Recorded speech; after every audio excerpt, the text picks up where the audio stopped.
Hello team, welcome to another ATP Geopolitics video with myself, Jonathan MS Pearce, Ukraine War News Update, third part thereof for the 5th of December 2024. I have more tabs today than you can poke a stick at. This is a 4-hour video waiting to happen, so I am going to have to pretty much ram through this news. There is so much going on that pertains to Ukraine and the wider region and conflict, etc, etc. Right, France. Start with France. Socialist Party has sold its soul out to Jean-Luc Mélenchon. It has voted with the far left and the far right, potentially jeopardizing French aid to Ukraine, says French aid to Ukraine. So what's happened here? You have had the majority of the parliamentarians in the assembly in France voting no to the confidence vote for the President Michel Barnier-led government. This has caused the government to crumble, and Macron has accepted the resignation of Michel Barnier. What is going to happen next? Well, actually, here's a nice, useful video from EU Made Simple as to sort of what's happened, what's going to happen next. Break this down. So you've got three options. You've got the dissolution of the government, a reshuffle of the government, and or a Macron resignation. It's unlikely that Macron will resign. It's more likely there'll be a government reshuffle and Macron will come up with another government, but there is a challenge in that. Dissolution isn't possible right now, as the French constitution only allows elections once a year, and the earliest would be July in 2025. Then there's reshuffling the government. This is also very difficult, given the fractured state of the parliament and the deep divisions between the three main camps. And that leaves option 3, which is what Le Pen is clearly hinting at. And public sentiment seems to back her. A poll released earlier this week by the conservative outlet CNews found that 62% of respondents believe Macron should resign if Barnier is ousted. Among National Rally supporters, that number jumps to 87%. But so far Macron isn't budging. Speaking on Tuesday evening, he was defiant. "I was elected twice by the French people," he said. "I'm extremely proud of this, and I will honor their trust with all my energy until the very last second of my term to serve the country." However, he is holding a speech tonight, so who knows what he will say there.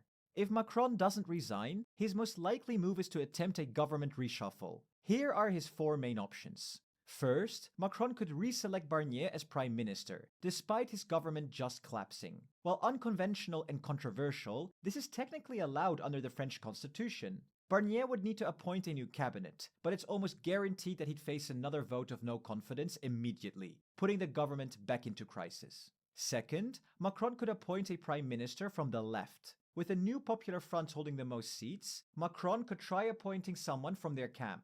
However, this seems unlikely. The NFP's candidates have struggled to gain enough support in the past, and any leftist prime minister would face enormous challenges maintaining power without major compromises from both the NFP and Macron's coalition. So here's the problem. So that is a left coalition. That's not all one party. You've got, as I said yesterday, third, and the right won't want the left to be in charge of the government. The left won't want the right to be in charge of government. So it's really got to be someone from the centre, but then they're both voting out the centre. And unless someone compromises, that will just continue. And this is a real challenge. I don't see an easy solution to this. Third, Macron could attempt to appoint a politically neutral technocratic government. This approach would aim to focus on expertise rather than ideology. But with parliament so divided, such a government would likely collapse quickly, as no side is willing to cooperate for long. Or fourth, Macron could try to build a centrist coalition by bringing together moderate factions from the left and the right. For example, the Socialist Party could use this as an opportunity to distance itself from the more radical France Unbowed faction. However, this approach risks alienating socialist voters who oppose Macron, potentially pushing them further towards the far left Jean-Luc Mélenchon. A coalition this diverse would also face huge challenges staying united. So, these are the options on the table. But let's be very honest, each one of them seems unlikely to succeed. And at this point, it's anyone's guess where things will go from here. France is... And the problem here, I mean, this all started because France has not got a lot of money at the moment, it appears. They are running a deficit budget, and they are now, the next year's deficit budget, it was looking at being at least double, I think, what the EU allow. And this is France, one of the central pillars of the EU. which then could make the euro pretty unstable. It is a huge challenge here, and the Barnier government that's just been dissolved did have a solution, which is, I think, $40 billion cuts and $20 billion tax raises, income from tax raises. So, the left, I guess, would sort of like the tax rises, and the right would like the cuts. But then you need to do both in order to make the books balance. But both the left and the right were like, no to that. Well, like, what are you going to do? How are you going to solve this financial problem? It's a bit of both. It's not like going full austerity. It's about tax raising as well. But, you'd hope... I don't know. I don't want to go into the depths of what the options would be, but it's just it looks like one of these things where no one's going to be happy, and so you're just going to undermine every single option. The left are going to be super unhappy until they get into some kind of position of power, and the same with the right. Now, of course, then you look at something like Marine Le Pen's Rassemblement National that are broadly aligned with Russia and are influenced by Russia, arguably. Well, actually, the situation at the moment is that now that Michel Barnier has been dismissed and the resignation accepted by Macron, such changes in the government, according to Sébastien Lecornu, the present, former defense minister, Ukraine may not receive the promised €3 billion from France. And remember, France are financially in a bit of trouble, and we're also still waiting for the promised Mirage 2000s as well. So is everything in jeopardy? Max24 says the fall of, quoted from Reuters, the fall of France's government on Wednesday and a failure to pass a budget could make it difficult for Paris to ramp up its support for Ukraine. Quote, according to Le Cornu, if we slow the order of new equipment, then we will have a slowdown of deliveries for Ukraine. By not passing the 2025 budget, which will in essence mean the 2024 budget will be reconducted next year, the defence budget would not reach its €50 billion target and signify a loss for the army of €3.3 billion, he said. This is bad news for Ukraine, and that's why I go back to Marine Le Pen. Moscow are going to be freaking laughing at this. Not only has one of the biggest governments in Europe, one of the representatives, if you like, the main face of the EU, not only is that government kind of fallen apart, but is done so due to the votes of this surging Rassemblement National, which is broadly aligned with the Russian desires. Now, they were fully Eurosceptic. Now they've gone more reform the EU from within. But I reckon with, if they start getting a sniff of power, Rassemblement National might be looking to go full on Euroscepticism. And if France leave the EU, that's the end of the EU. This is serious stuff here, and I just hope that the centre right and the centre left can hold here. Like I've been saying all along, it's these extremes that are causing the problems, but the extreme on the right seems to be growing across Europe. The extreme on the left is a problem in certain places. I think in France there's a problem with Mélenchon being pretty much anti-Ukrainian. It's a problem with BSW in Germany as well. But yeah, these are worrying times politically in Europe. There's no doubt about that. Now, Mark Rutte, the NATO Secretary General, has accused Russia of assisting North Korea's nuclear program in exchange for Pyongyang sending troops to help its war against Ukraine. The first such claim by a senior Western official. This is linking North Koreans going to Russia to fight for the Russians either in Ukraine or in Kursk, and payment for that being in terms of nuclear capability, nuclear technology, nuclear knowledge. This is a huge worry. We should have responded far more robustly to the introduction of the North Koreans to the war than I think we've seen. It's a real challenge. Now, I'm not trying to be pro-British or pro-Labour here, but I tell you what, David Lammy is on frickin' point here. Right, this is our foreign minister, and this is what I want to hear. I want to hear this from the United States. I want to hear this from Trump. I want to hear this from all of Trump's administration. Be under no illusions who the bad guys are and that they're involved all over the world. This is on point. We're living in very dangerous times, and as we look across the world with war here on our continent in Europe, with the tremendous aggression that we're seeing across the Middle East, with the hand of Iran so present in the Middle East, and with this rising conflict in Sudan and now in Syria, there is one country whose hand is in so much of it, and that is Russia. And that is why, as we meet here discussing these important issues, it's hugely important that we step up defence spending across NATO allies particularly. In the United Kingdom, we are at 2.3%, heading to 2.5% as soon as we can get there. And we urge all allies across the NATO family to get serious about defence spending. All of our populations require us to understand the tremendous security challenges that we are facing at this time. The time to act is now. Right. I would pick him up on as soon as possible for the UK to reach 2.5% of GDP on defence, because that's vague and that's been a criticism of Labour for since they got in. But in general, that rhetoric is on point. The time is now. We need to spend more on defence. The time is now. And do you know who's behind all of this? Do you know whose hand is in all of this? All of these problems around the world? Russia's hand, Putin's hand. That is the explicit rhetoric that we need to hear from the United States of America. And we're not going to hear it because I think their government, the incoming government, is compromised. Now, they may change their tune, but at the moment, we're getting very, very mixed signals. And there are people who are adjacent to the government. So I'm talking, your Donald Trump Juniors and your Elon Musks and your David Saxes and Tucker Carlson, Candace Owen, all those sort of people that haven't really changed their tune on Russia and Ukraine. And I worry. I really worry. But thank you for David Lammy there for laying that out so clearly. Shashank Joshi was at, I think, a conference where Sir Tony Radakin, the Admiral Admiral in charge of our armed forces regarding Ukraine, he gave a speech. So punchy intro to the CDS Christmas lecture at Royal United Services Institute. Last month's announcement of cuts is emblematic of a department that is struggling to reconcile people and money with existing commitments at a very time when the threats that we face are growing in scale and complexity.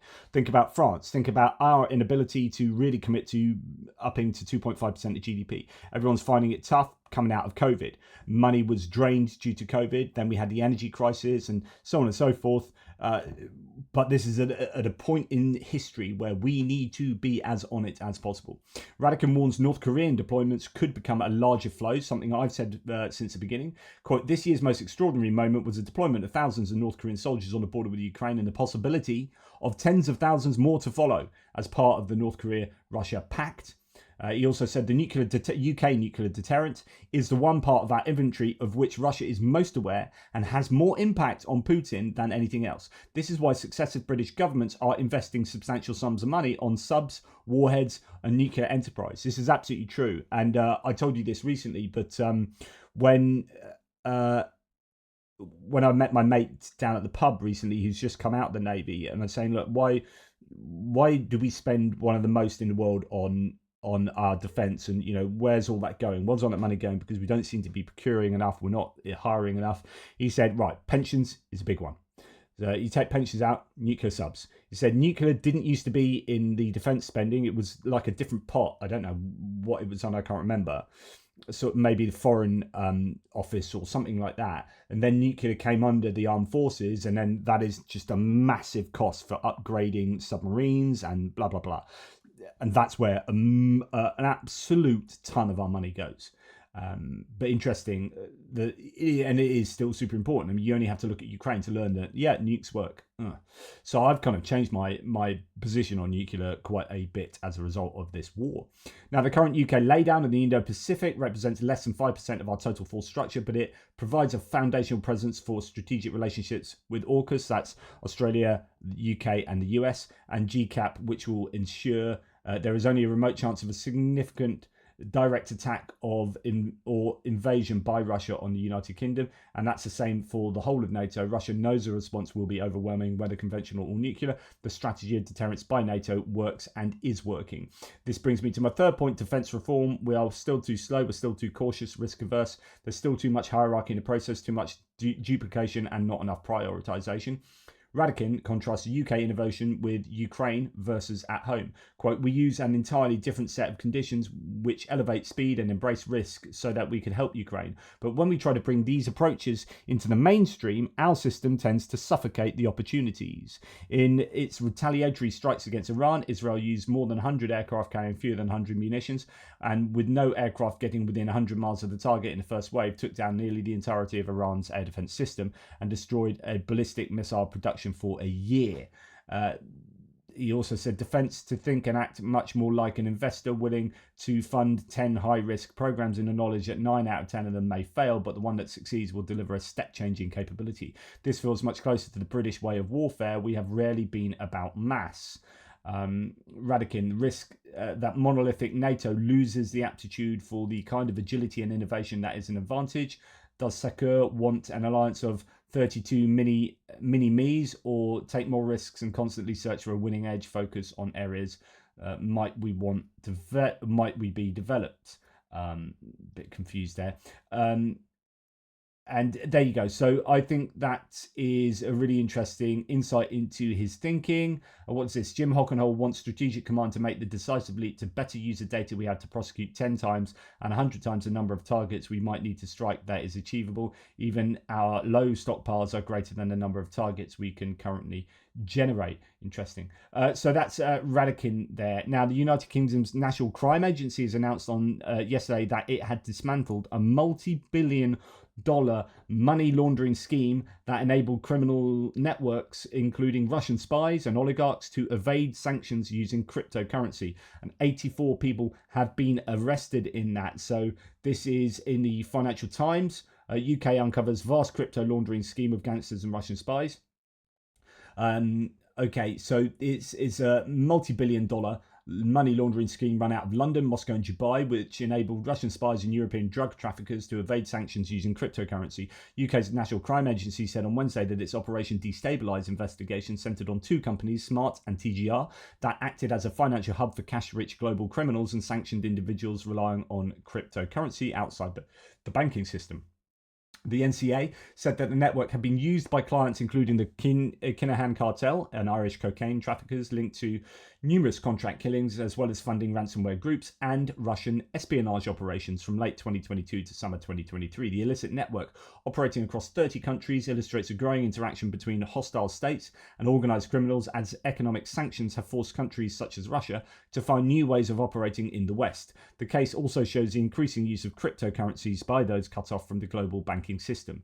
Rob Jones, Director General of Operations at the NCA, said the investigation, quote, is the most significant money laundering operation that the NCA had ever undertaken. It targets a laundromat that brings together at-scale street cash and cryptocurrency, he said. It makes you from McMafia, it takes you from McMafia, which is a TV show, through to Narcos, another TV show, through to Le Carre, John Le Carre, spy author, where you have espionage, where you have transnational organised crime, and you have elite Russian-speaking money launderers and cyber criminals. The network used couriers to collect physical cash from criminals in one country, such as the UK, in exchange for cryptocurrency, with Tether the most favoured. The cash, that's a cryptocurrency, the cash would then be laundered through companies and the equivalent value made available in other countries. This two-way mutually beneficial trade meant that cash-rich cocaine kingpins simultaneously helped Russian cyber criminals and elites to launder stolen crypto and access cash while evading Western sanctions. So on and so forth. I won't read the rest to you, but fascinating stuff and really good that we're onto that. But my goodness, the rule of law war, and institutions like the NCA and those around the world are going to have to be onto this. What is the FBI going to be concentrating on? Is it going to be concentrating on stuff like this, or crap like hunting Hunter Biden? You know, if Kash Patel's in charge of the FBI, is he going to be interested in going after stuff like this of combating Russia, or are they going to be compromised? I'm deeply worried about the direction of travel in the States with some of these nominees.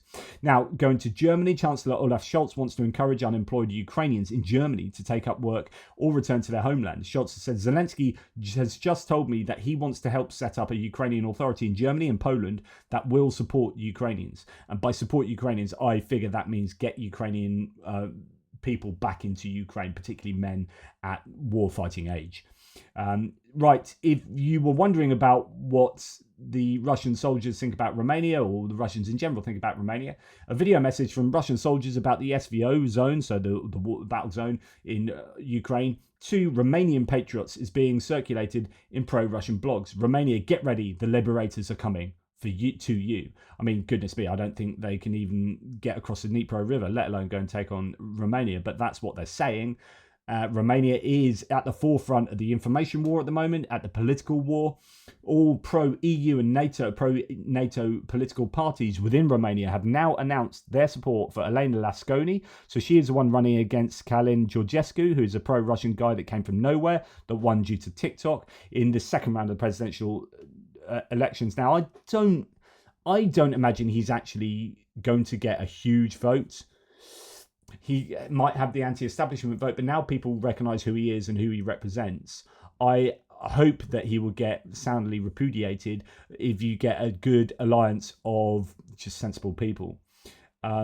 But we shall see, I guess. Now, we're going to stay on Romania and that subject. So Romanian presidential candidate Călin Georgescu has vowed to halt aid to Ukraine. I mentioned this in the last video. Stop Ukrainian grain exports through Romania. And also believes that Romania should prioritise its own interests and not be obligated to NATO defence commitments. In other words, get Romania out of NATO, stop Ukrainian grain, and stop support of Ukraine with military assistance. Wow. He better not win. But big news from Romania. Declassified information from the secret services have showed that the sudden success of Călin Georgescu was not organic, but the result of coordinated action by a state actor who exploited the TikTok algorithm to amplify its campaign. So, we heard from TikTok yesterday that 66,000 accounts were shut down and 10 million fake followers. It appears to be how Georgescu was able to get as popular as he was. And this has now been linked by the Romanian secret services to, one presumes, Russia as a state actor there. Romania targeted by a, quote, aggressive Russian hybrid attacks, authorities say amid elections. Romanian authorities said that the declassified evidence of what they described as a highly organised social media campaign backed by state actor to boost a pro-Russian presidential candidate. Beware. Now, as a result of that, so the latest, that was yesterday, today, following yesterday's declassification of documents proving the Russian interference in the Romanian elections, a criminal case has been opened today against the pro-Russian Călin Georgescu, helping a foreign power to organise or organisation to carry out hostile activity against national security is punishable by imprisonment from 10 to 20 years and a prohibition of the exercise of certain rights. So if he's found guilty, he could be in a lot of trouble. I don't know if there's time to do much about that because the next elections, I think, are the 8th of December. So just a mere 3 days away. Right, a Colombian man has been arrested in Romania for acting on Russian orders to plot an infrastructure attack. The suspect supposedly carried out reconnaissance missions, photographing and recording potential targets he intended to destroy with explosives or fire, Romanian prosecutors allege. Now, stuff like this, when it gets out in the open, this, I always think, should give ammunition to people who might be wavering to go, yeah, actually, Russia, they suck. When stuff like this comes out, I think the reaction should be a repulsion of Russian influence and anyone who's pro-Russian. Because, look, they are literally trying to cause problem in our country. Bombs, fire, whatever it is. And I hope that gives more support, essentially, to Georgescu's challenger, Lasconi.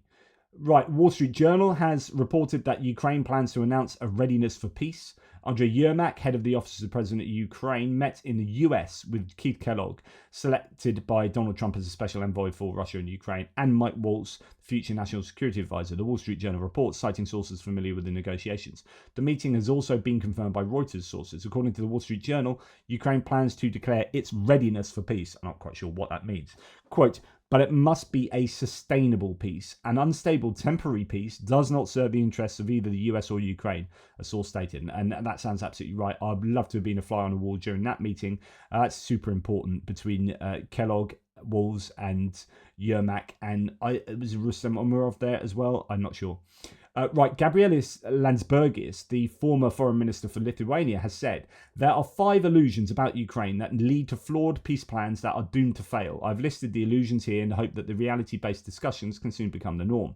1. The illusion of diplomacy. Diplomacy alone cannot keep Ukraine safe. Words must be backed up by strength on the battlefield. To get a fair deal, you have to carry a very big stick, not just an olive branch. Ukraine must be stronger if Europe wants to stay secure.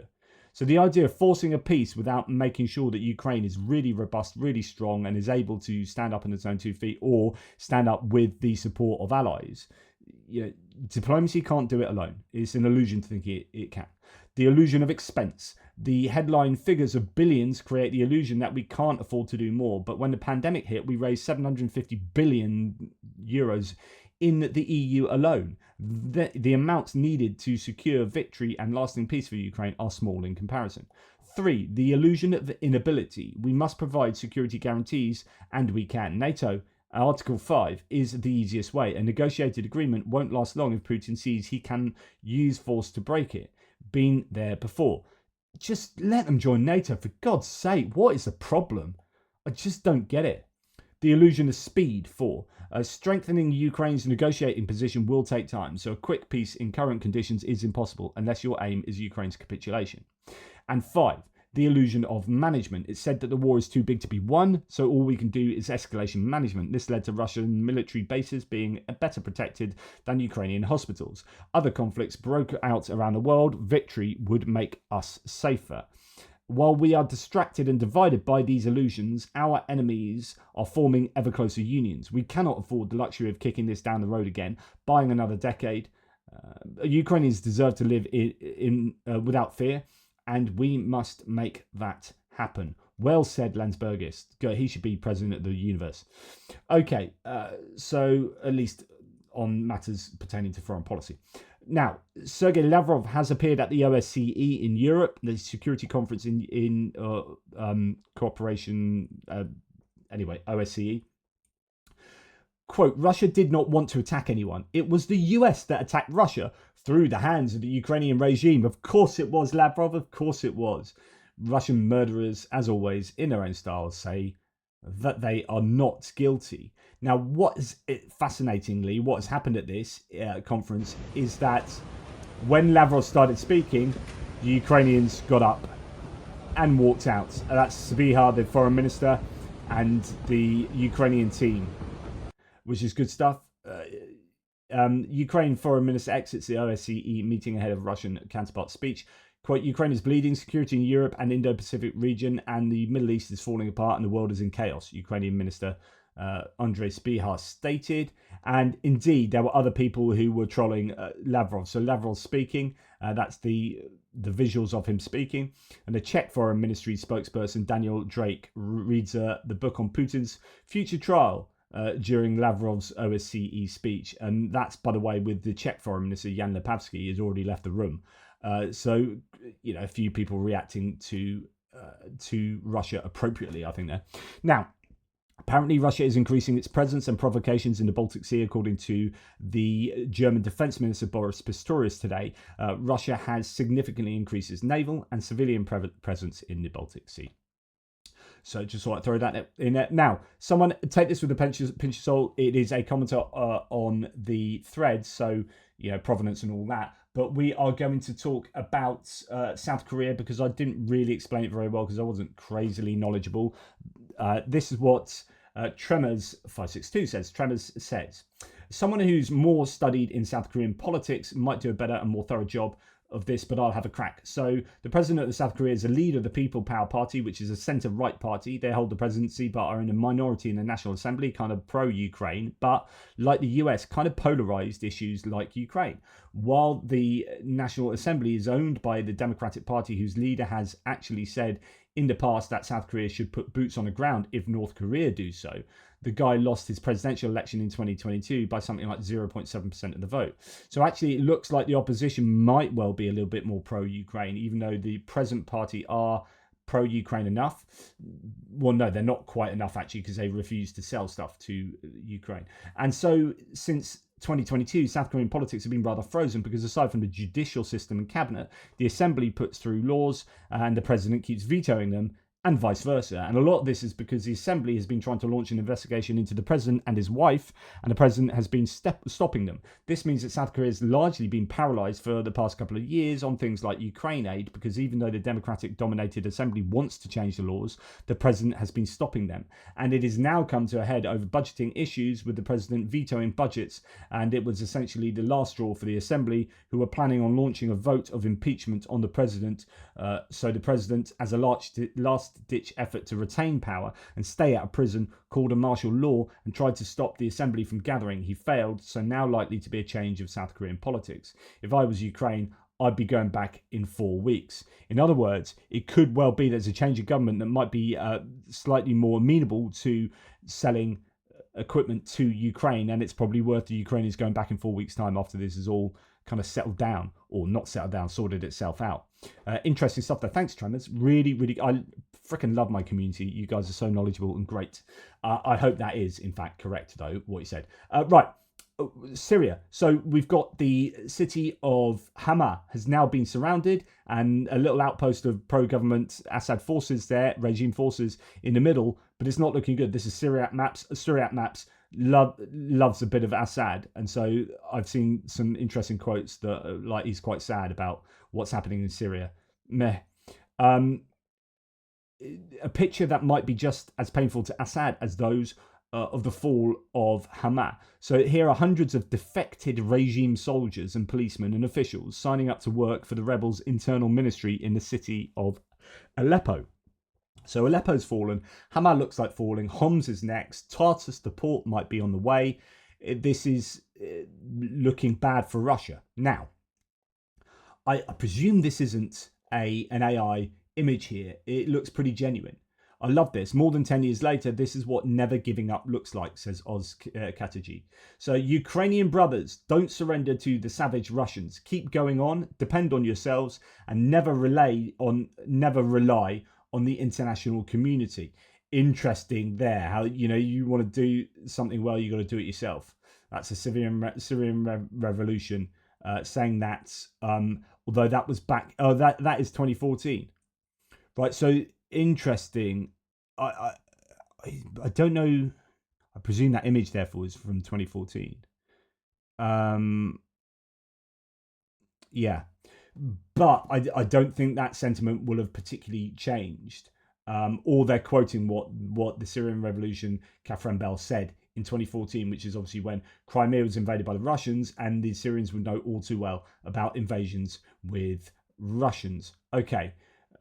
Moving on to Georgia. So what's happening in Georgia? Protesters were gathering near Parliament in Tbilisi for the 7th night in a row last night. Meanwhile, security forces had already brought out water cannons to the city centre.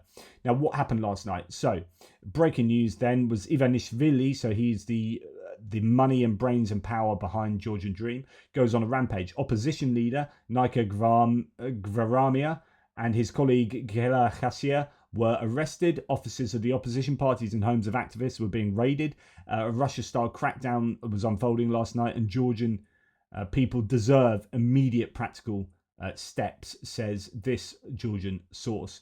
Marika Mikiashvili says, after an absolutely horrifying day of arrests yesterday, searches and intimidation, there are even more people out tonight, that's last night, than before, as if the capacity of protesting mobilisation to population ratio could even go higher.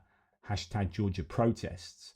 And then later says, breaking, Irakli Shaishmelashvili the head of the operative planning unit at the Special Tasks Department that is responsible for the violent crackdowns on protesters, the Kariba squad, resigns. What you want are lots of people like this. Now, there need to be way more resignations than this, but this is good news when key people change sides or like resign in I can't think of the word, against words sometimes. That's my MS brain having issues. In protest, literally they're protesters. Protest, that's a word. Endless crowds in Rustaveli again, says Marika a little bit later. After a full day of arrests, searches and terror, it's quite likely more people than ever before in Rustaveli.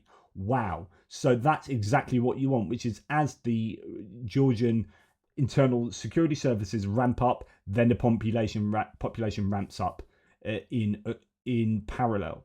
It's an unbelievable amount of people out tonight, she says later. They are on the entire Rustaveli up the First Republic Square. Everything you see here is the outer edge of the Georgian protest, the outer edge.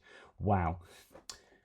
Jay in Kiev says, Georgia is now a carbon copy, though, of Kiev in 2013 in the final days of the Russian puppet Yanukovych regime. And this is, pretty violent footage. Russian dream regime Tatushki. So Tatushki is a thug that is an official person, but they're kind of dressed up in black, faces covered, usually Russians. That's what happened with the Tatushki in Ukraine in 2014. So Tatushki attacked us at Courtyard Marriott after the opposition meeting this evening, says Coalition for Change. They assaulted and detained Zura Datunashvili, a Coalition for Change member, a Hali Party political council member, and European and World Wrestling champion.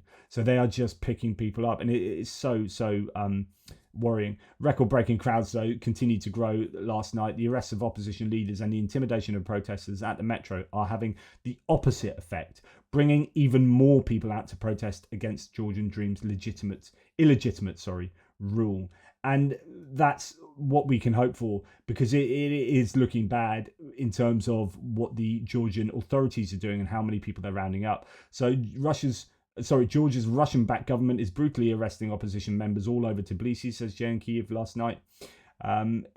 Or actually, early this morning, about last night. So 1930s Russia will be the model for what's about to happen in Georgia if they don't get these Russians out now. And then moving on, the US says that the words on Georgia that everyone has been waiting for, quote, the United States is now preparing to use the tools at our disposal, including additional sanctions. I don't know if Neil Howard is being sarcastic or not, whether he's saying that there needs to be more than that. The words we've been waiting for, additional sanctions, or whether he's actually genuinely, that's what we want, additional sanctions and more pressure put on Georgia. It's difficult to know what else to do because you can't really march troops in there from the US, can you? So, right, going very quickly to Russia. It's never been this bad. In another blow to Russia's ailing economy, winter crops are facing record losses this year. It's reported only 31% of crops are in a good condition compared to 74% a year ago.